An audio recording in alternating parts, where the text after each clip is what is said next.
The pavement slammed into my ribs, the taste of blood and copper flooding my mouth. My own security team just threw me from the 20th floor, and the deepfake showing me stealing millions is already going viral. I've got one chance. The encrypted dashcam log in my car proves this was an inside job. But the garage is crawling with Hayes's men, and my secretary of 20 years just handed them the keys. I'm bleeding, my suit's in tatters, and the only person I can trust is a disgraced hacker who might already be dead. The clock's ticking. If I don't move now, I'm erased. Forever. The glass doors hissed shut, severing the air-conditioned silence of Sterling and Associates. Marcus lunged into the afternoon heat, his soles slapping the pavement of Wacker Drive in a jagged rhythm. Sweat slicked his palms, making the leather briefcase handle slide against his skin. To his left, the fountain groaned, spraying a mist that smelled of chlorine and stagnant pennies. He ignored the burning in his lungs, weaving through a cluster of interns who scattered like pigeons. He didn't have time for the usual pleasantries or the measured 4-beat pace that had earned him the nickname the metronome. Every second was a grain of sand, slipping through a broken hourglass. The parking garage loomed ahead, a concrete throat swallowing the sunlight. The air inside was thick with the smell of roasted upholstery and old coffee, a stagnant heat that clung to the back of his throat. Marcus fumbled with his key fob. The chirp of his sedan echoed off the low ceiling, sharp as a gunshot.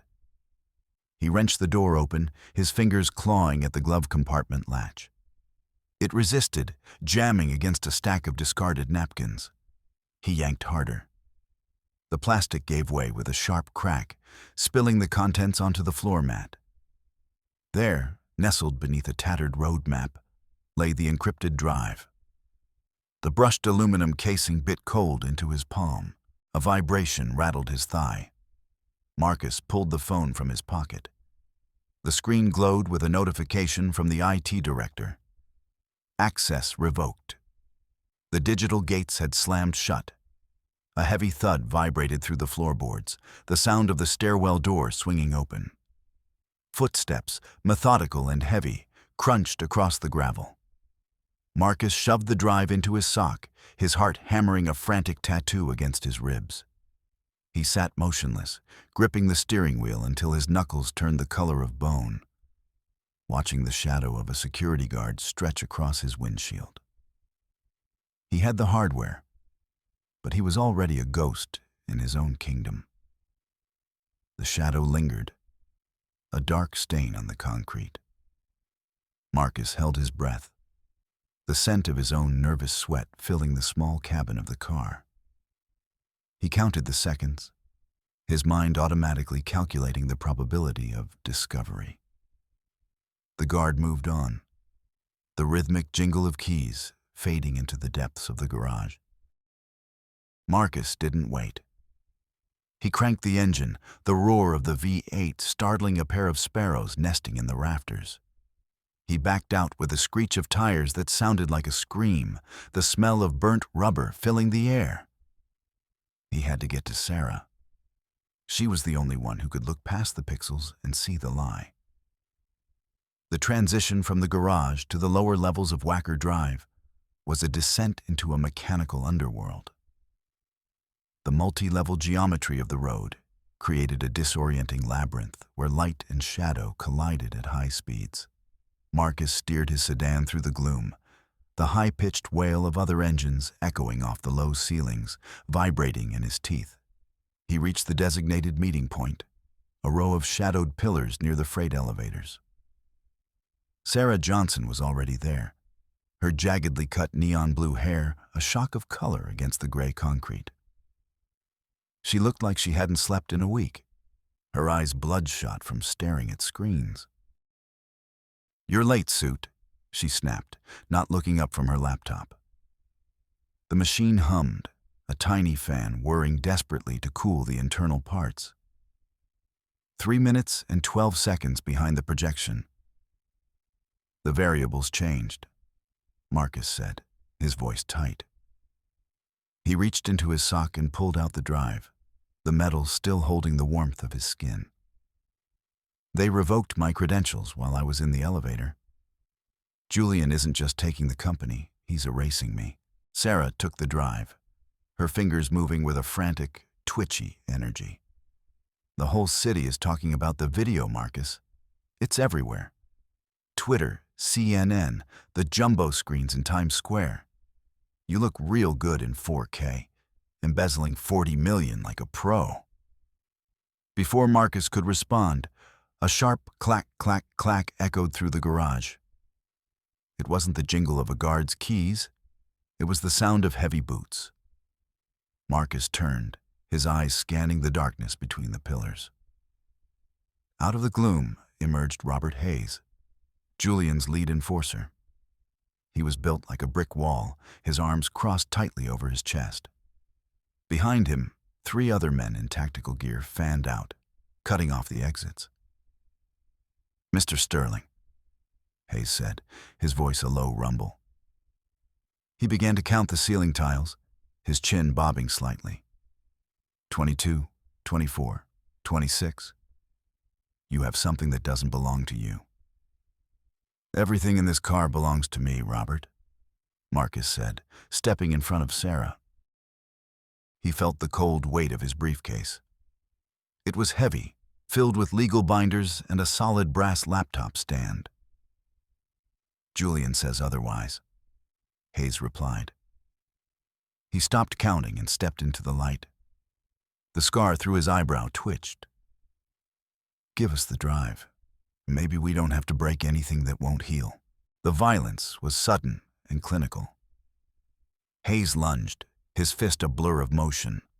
Marcus ducked, the wind of the punch whistling past his ear.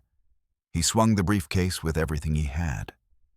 The heavy corner caught Hayes in the ribs with a sickening thud.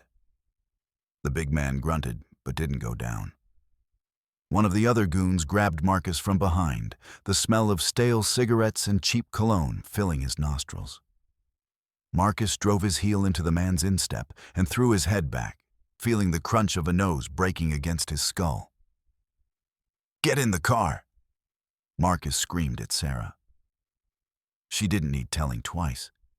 She scrambled into the passenger seat, clutching her laptop like a shield. Marcus tore himself away from the man holding him and dove into the driver's seat. He slammed the car into gear just as Hayes smashed a fist into the side window. The glass spider-webbed but held. Marcus floored it, the tires spinning on the oily concrete before catching. They fishtailed out of the parking bay, the roar of the engine drowning out Hayes's shouted orders. The chase spilled out onto the main artery of Wacker Drive. A black SUV surged out from a side ramp, its grille looming in Marcus's rearview mirror like the teeth of a predator. Marcus felt the vibration of the road through the steering wheel, a frantic, jagged pulse. He shifted gears, the car lunging forward.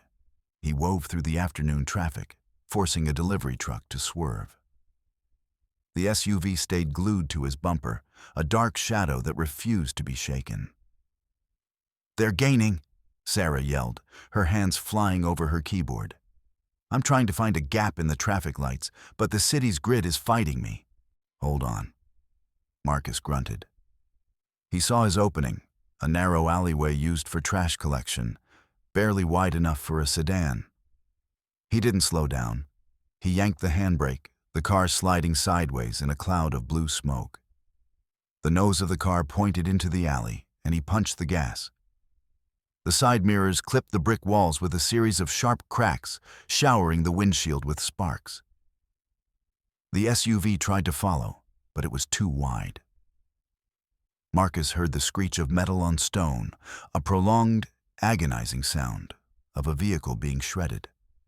A loud bang followed, the SUV's tire blowing out as it hit a dumpster. In the mirror, Marcus saw the black beast shudder and come to a halt, smoke pouring from its crumpled hood. He didn't stop until they were miles away, tucked into the corner of a derelict industrial park near the river. The air here smelled of wet rust and stagnant water. Marcus killed the engine, the silence that followed feeling heavy and unnatural. His hands were shaking. He looked down at his suit. The charcoal wool was torn at the shoulder, a white thread hanging loose. The dash cam. Marcus breathed, his voice cracking. It recorded the whole thing. Not just the fight, but the metadata from the firm's local network when I was in the garage. It's the only way to prove where the upload originated. He pulled the small memory card from the camera mounted on the windshield. His fingers felt thick and clumsy. Sarah opened her laptop, the screen casting a pale blue glow over their faces. If we can link the upload to a specific terminal, we can prove you were in the lobby while the embezzlement was happening. It's a mathematical certainty, Marcus. Logic doesn't lie. Subverted beat 1.4. Marcus leaned over Sarah's shoulder, his eyes fixed on the lines of scrolling text. This was the moment. The dash cam hadn't just captured video, it had automatically synced with the building's guest Wi-Fi, capturing the digital handshake of every file moving through the air in those final minutes. Marcus's heart swelled with a cold, sharp hope. He had spent his life betting on variables, and this was the ultimate winning hand. There, Marcus pointed, his finger trembling slightly. The file transfer protocol. See the timestamp? It matches the exact second the deepfake went live on the news. If we can trace that internal address, we have the killer. Sarah nodded, her face set in a mask of intense concentration. I'm running the trace now. It's beautiful, Marcus. Whoever did this was arrogant. They didn't even use a proxy.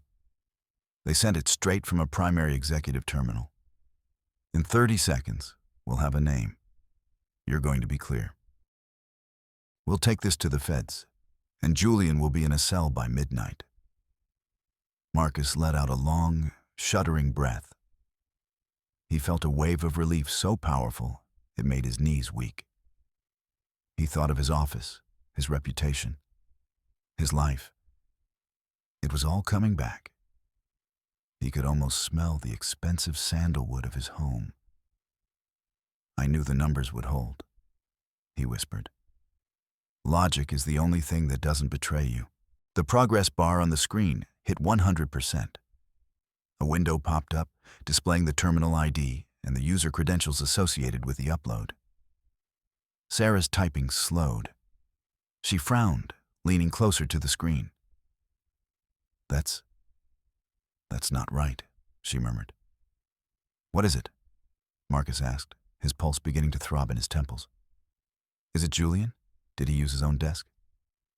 No, Sarah said, her voice dropping to a whisper. She turned the laptop toward him. It wasn't Julian.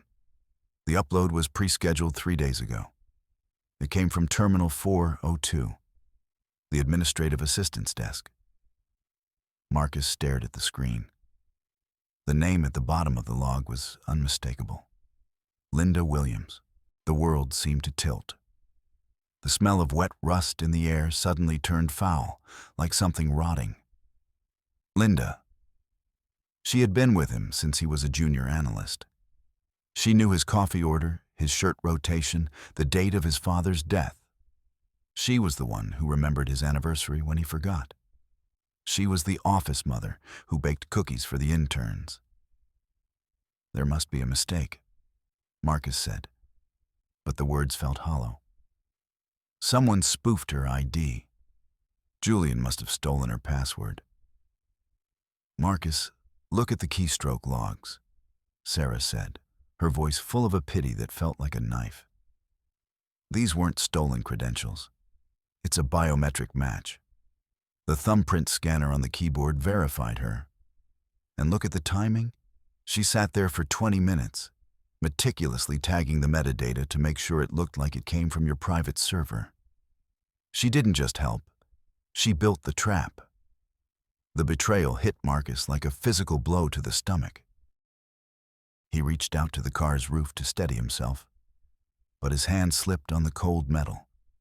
He wasn't just being framed by an enemy. He had been sold out by the only person left in the building who he thought cared about him. The discovery didn't clear his name. It isolated him. If Linda was part of it, then there was no one left to trust. Every good morning and every "How is the family, Mr. Sterling?" for the last 20 years had been a calculated lie. He wasn't a man with a plan anymore. He was a man standing in the ruins of a life he never truly understood. The metadata wasn't his shield. It was the final nail in his coffin. The silence of the industrial park was broken only by the distant, mournful cry of a tugboat on the Chicago River. Marcus stood by the car, his shadow long and jagged against the gravel. He felt smaller than he ever had in his life. The charcoal suit, once a symbol of his power, now felt like a shroud. The next morning, the world had turned into a predatory machine. Marcus sat in a corner booth of a greasy spoon diner on the edge of the city, the air smelling of burnt bacon and stale dishwater. A television hung precariously from the ceiling, its screen flickering with the face of a news anchor, whose smile was too bright for the news she was delivering. "The hunt continues for Marcus Sterling," the anchor said, her voice echoing off the linoleum walls. "The man the media is calling the pension predator remains at large. Federal authorities have frozen all assets associated with Sterling and Finch, leaving thousands of retirees in limbo as the investigation into the $40 million embezzlement deepens." Marcus looked down at his coffee. It was black and bitter, a film of oil shimmering on the surface. He reached into his pocket for his wallet, then stopped. It didn't matter.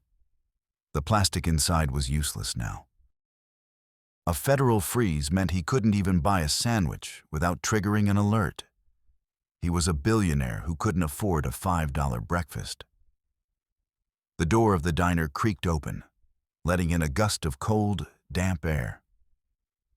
A group of construction workers walked in, their neon vests glowing in the dim light. They sat at the counter, their voices loud and angry. "Did you hear about that Sterling guy?" one of them said, slamming a calloused hand onto the formica. "My old man's entire 401k was in that fund. 30 years of laying pipe, gone because some suit wanted a bigger yacht. They ought to string him up," another replied. "Guys like that think they're untouchable because they can do math. I'd like to see how his math holds up against a tire iron." Marcus pulled his collar up and lowered his head. He felt a cold prickle of sweat down his spine. He wasn't just a criminal in the eyes of the law. He was a monster in the eyes of the people. The public's rage was a physical weight, a suffocating heat that made it hard to breathe. He slid out of the booth, leaving a few crumpled singles, the last of his pocket cash, on the table. He stepped out into the gray Chicago morning. His phone buzzed in his pocket. He hesitated, then pulled it out. It was a private number. He answered, his voice a cautious rasp. "Hello? Marcus?" It was Elena. His wife's voice sounded thin, as if she were speaking from the bottom of a well. Behind her, Marcus could hear the sharp, rhythmic sound of heavy objects being moved. The sounds of a raid. "Elena, listen to me," Marcus said, his heart hammering. "I didn't do it. You have to believe me. Julian." "The FBI is here, Marcus," she interrupted, her voice flat. "They're in the library. They're taking your logs, your files. They even took the paintings. They showed me the video." "It's a fake, Elena. A deep fake. Sarah is working on the proof." "It doesn't look like a fake," she said. And he could hear the sound of her picking at her cuticles, a frantic, wet noise. "It looks like you. It sounds like you. You always said the numbers don't lie, Marcus. Well, the numbers in our bank account are gone. The feds say you moved the money to a shell company in the Caymans months ago." I was framed. "Elena, please, I need you to stay calm. I'm coming home." "No!" she shrieked, the sound tearing through the speaker. "Don't come here. If you come here, they'll arrest you, and I can't be the wife of a thief, Marcus. I can't. The neighbors are watching. There are cameras on the lawn. Just stay away." The line went dead. Marcus stared at the screen, the silence of the street feeling like a deafening roar. He stood on the sidewalk, a man with no home, no money, and now, no family. He felt a sudden, sharp pain in his chest, as if his ribs were closing in on his heart. He leaned against a brick wall, the rough surface catching on his suit. He reached into his pocket to put the phone away, and his fingers brushed against something odd in the lining of his coat. A small, hard bump. He frowned, feeling the fabric. It was near the hem, a place he never touched. He pulled out a small penknife he kept for opening mail and carefully sliced the thread. A tiny, silver disc fell into his palm. It was no bigger than a shirt button, with a single pulsing red light that looked like a tiny, angry eye. A tracking device. Julian hadn't just framed him. He was hunting him. He had known Marcus would run, and he had made sure he could follow every step. Marcus looked around the street, suddenly convinced that every passing car, every person in a window, was watching him. The city wasn't a place anymore. It was a giant digital trap. He dropped the tracker onto the pavement and crushed it under his heel. The red light flickered and died. He stripped off his coat, the expensive, tailored wool that had been part of his identity, and threw it into a nearby trash can. He stood in the cold in just his white shirt, the wind biting through the thin fabric. He looked at his reflection in a shop window. The metronome was gone. In his place was a man who looked like he had already lost everything. He turned toward the subway entrance. He needed to disappear, to get beneath the skin of the city where the cameras couldn't see him. But as he descended the stairs, the rhythmic thump-thump of the trains rising through the soles of his shoes, he realized he wasn't alone. The station was crowded with commuters, a sea of gray coats and tired faces. But near the turnstiles, a group of men stood apart. They wore union jackets, their faces grim.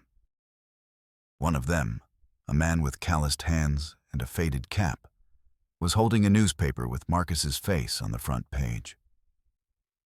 "That's him," the man whispered, his voice carrying over the rumble of the approaching train. "That's the bastard." The crowd shifted. The murmurs grew into a low growl. Marcus backed away, his hands raised. "Wait, you don't understand." "We understand plenty," the man said, stepping forward. He tapped the metal railing of the turnstile 4 times. 1, 2, 3, 4. "You stole our lives, Sterling. You think you can just walk away?" The mob closed in. Marcus felt the weight of their anger, a physical force that pushed him back toward the edge of the platform. He looked down at the tracks, the third rail gleaming like a silver snake in the dark. The light of the train appeared in the tunnel, a growing sun that promised an end to everything. Marcus gripped his briefcase, the only thing he had left. It was heavy, a solid anchor in a world that was drifting away. As the first man lunged, Marcus didn't run. He swung. The briefcase caught the man in the shoulder, sending him staggering back. Marcus didn't wait for the next one. He dove into the crowd, using his shoulders to wedge a path toward the train doors. He felt hands tearing at his shirt, a fist glancing off his jaw. The smell of sweat and anger was overwhelming. He reached the doors just as they began to hiss shut. He threw himself through the gap, the rubber edges catching his arm before snapping closed. He slumped against the glass, gasping for air. Outside on the platform, the men were screaming, their faces pressed against the windows, as the train began to move. Marcus watched them fade into the darkness of the tunnel. He sat on the hard plastic seat, his chest heaving. He pulled his phone out and dialed Sarah. "I'm on the red line," he said, his voice shaking. "They found me. Julian's people, the public, everyone. We have to move now.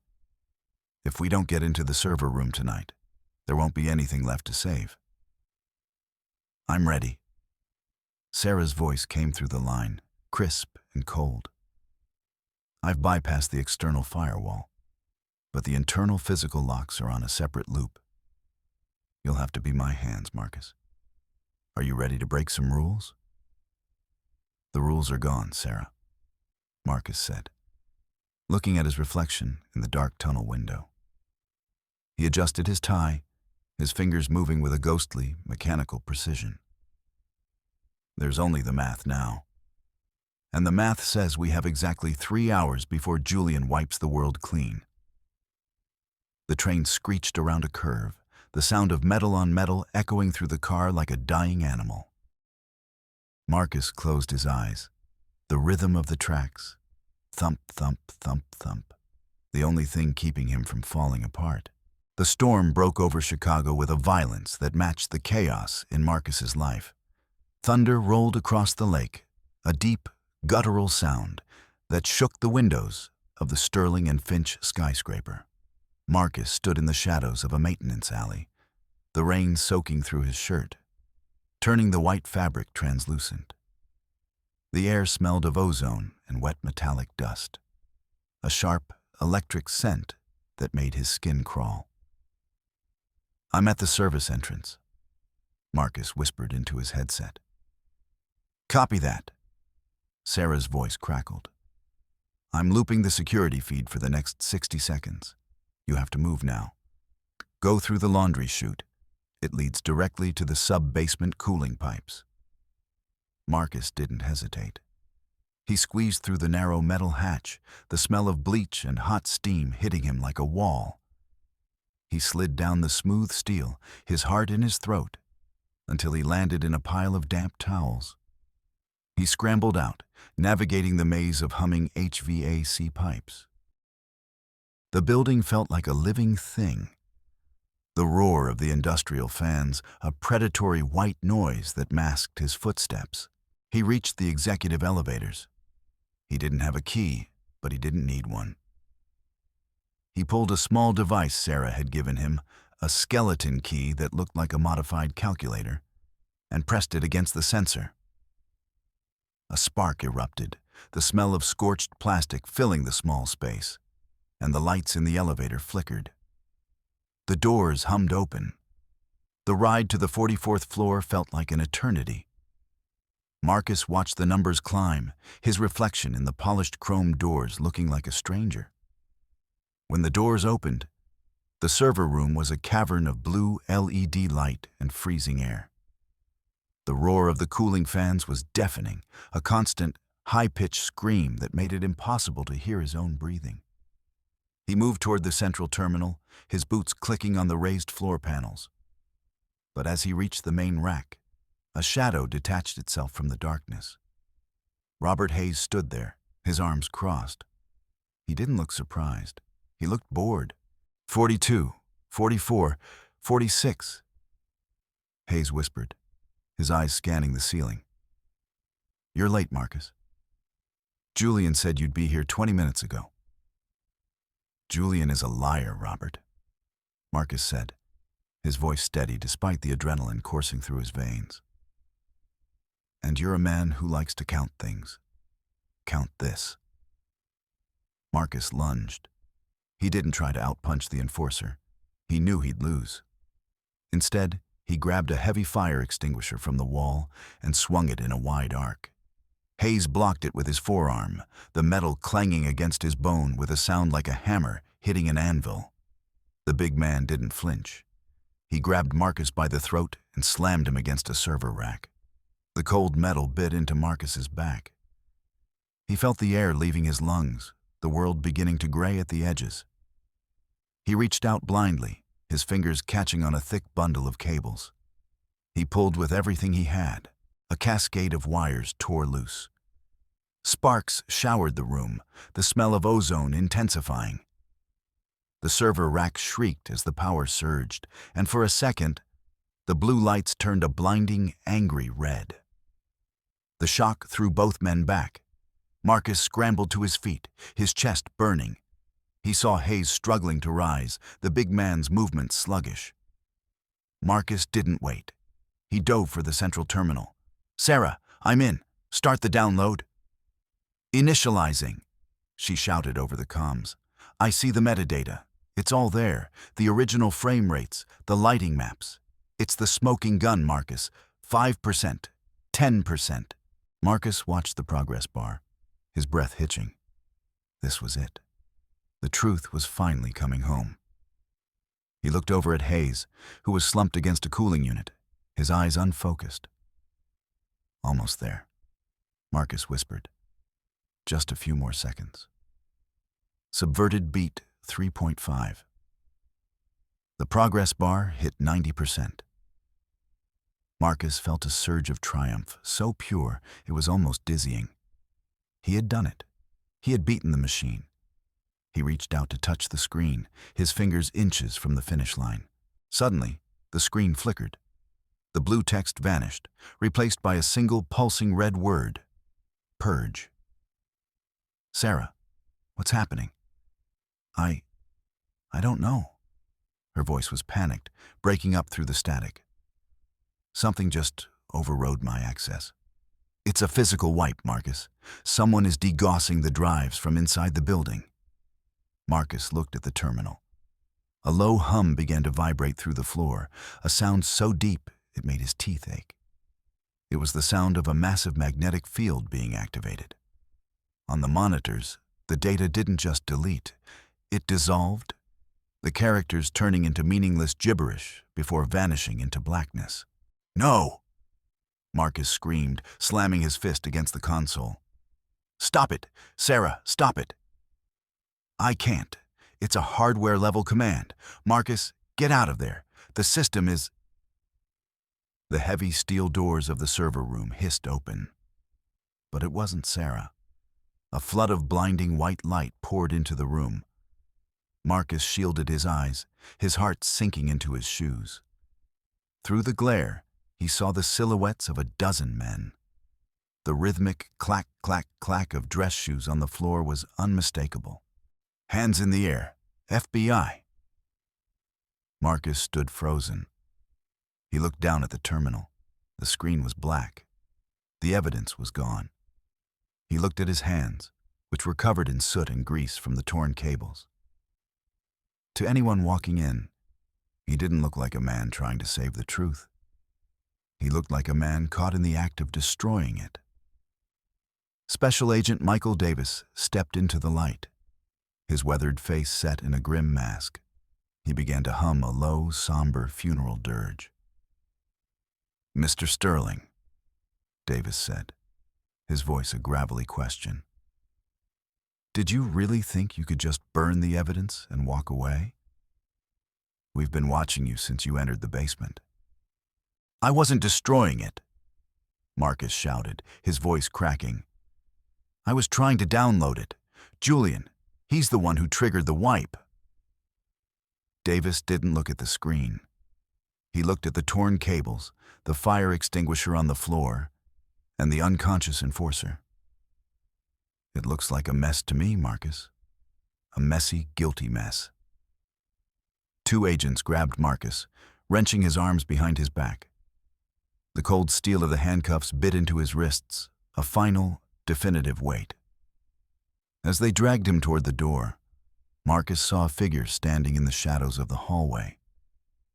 Julian Vane? Julian was leaning against the wall, his gold pocket watch in his hand.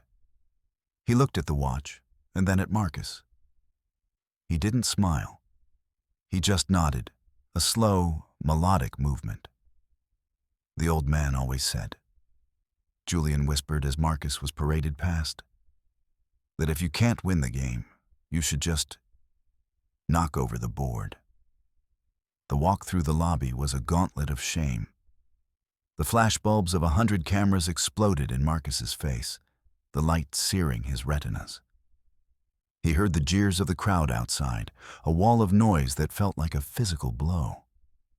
He was shoved into the back of a police cruiser, the scent of stale vinyl and old coffee filling the cramped space. As the car pulled away, Marcus looked back at the skyscraper.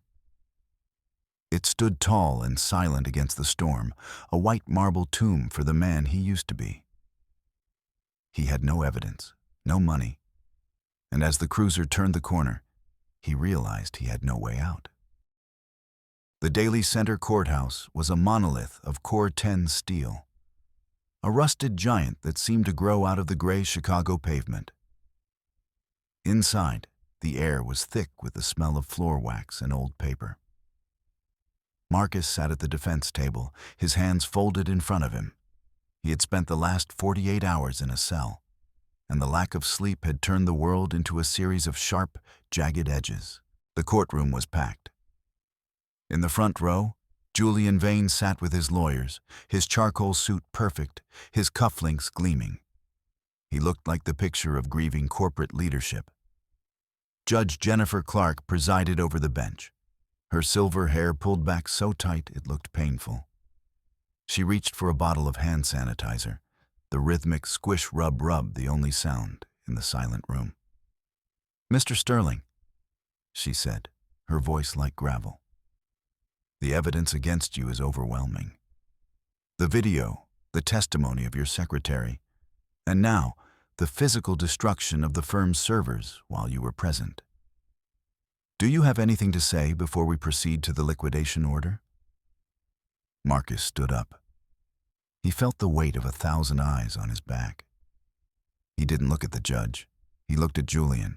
"I would like to address the court," Marcus said, his voice surprisingly clear. "But not as a defendant. I want to speak as a mathematician." Julian smirked, a small, ugly movement of his lips. "The deepfake video," Marcus continued, "shows me authorizing a transfer using the Aegis 9 algorithm. Julian and I built that algorithm together. It was designed to be the perfect closed-loop system. Isn't that right, Julian?" Julian leaned forward, his eyes narrowing. "It was, until you found a way to bleed it dry. The Aegis 9 has a specific variable," Marcus said, stepping toward the gallery. "A ghost input that balances the ledger every 48 hours. If I had moved 40 million, the algorithm would have triggered a reverse flow to the offshore holding account. Julian, you told the board the money is gone. But if the Aegis 9 was active, the money would still be in the transit phase. Unless, of course, you changed the prime constant." Julian stood up, his face flushing. "This is nonsense. Technical gibberish meant to confuse the court." "Is it?" Marcus asked, his voice rising. "Then tell the court, Julian. What is the prime constant for the Aegis 9? If you're the one running the company, you should know the number. It's the heart of the firm." Julian hesitated. His eyes flickered to his lawyers and then back to Marcus. His ego, the one variable Marcus knew he could count on, took control. "The constant is 1.618, the golden ratio. We never changed it." "If it's 1.618, Marcus said, a cold smile touching his lips, "then the money would have automatically routed to the Vane Global account in the Caymans, an account that only you have the keys to. You just admitted the money followed your specific, private instructions." The courtroom erupted. Julian realized his mistake, his face turning a sickly shade of gray. He tried to speak, to backtrack, but the damage was done. Suddenly, the massive screens in the courtroom flickered to life. The image of the deepfake video appeared, but this time it was different. A glowing red overlay covered the figure of Marcus. "Look at the screen," a voice shouted from the back. It was Sarah. She was standing by the media pool, her laptop connected to the court's projector. This is a thermal reconstruction. Sarah's voice echoed through the room. A human being radiates heat. Even in a digital recording, the light sensors pick up the infrared bleed. But look at the Marcus in this video. The red glow on the screen was hollow. The figure moved, spoke, and gestured, but it was a cold shadow.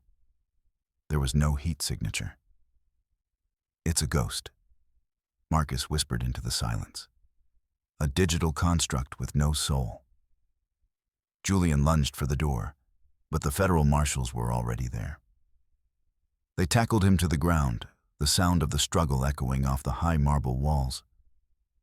Marcus watched as they led Julian away, the man's gold pocket watch falling to the floor and shattering, the hands finally coming to a stop. An hour later, Marcus stood on the plaza outside the courthouse. The sun was beginning to break through the clouds, casting long golden shadows across the stone. He felt a strange sense of emptiness. He had won, but the victory tasted like ash. Across the plaza, he saw Elena. She was standing by a fountain, her hands hidden in her coat pockets. She looked at him for a long time, her eyes filled with a complicated mix of relief and sorrow. She gave him a single, silent nod, a recognition of his innocence. But she didn't move toward him. She turned and walked away, her figure disappearing into the crowd. The marriage wasn't a variable that could be solved. It was a broken equation.